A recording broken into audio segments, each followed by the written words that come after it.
जिते माणिक मोग तिते चोरां तकियो। जिते खुशहाली होंदी आहे, जिते जाम मिल्कियतूं हीरा जवाहर हूंदा आहिनि, उते चोर लुटेरा फ़ौरूब जी देरो जमाईंदा आहिनि। सिंध धरती सदियुनि खां खुशहाल ऐं सरसब्ज़ रही आहे। सिंध धरतीअ खे समुंड, दरिया, ॿेला, फसुल, नदियूं, जबल, थर, कोहिस्तान, मैदनियात, तेल, गैस ऐं कोयलो पंहिंजो आहे। पर बदकिस्मती सां रहज़ननि, फ़ौरुनि, लुटेरनि, धारियनि ऐं बेकाऊ ऐं गद्दारनि सिंध जे वसीलनि ते कब्ज़ा जमाए माण्हुनि सां वेसाह घातियूं कयूं आहिनि। सऊं तन सभाग अमुल जन ओ बाहियो।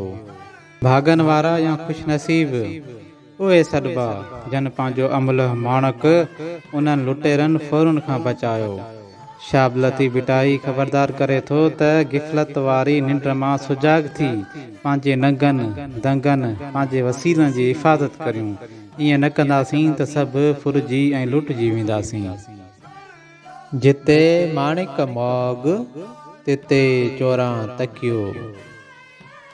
सऊं तन सभाग अमुल जन ओ बाहियो।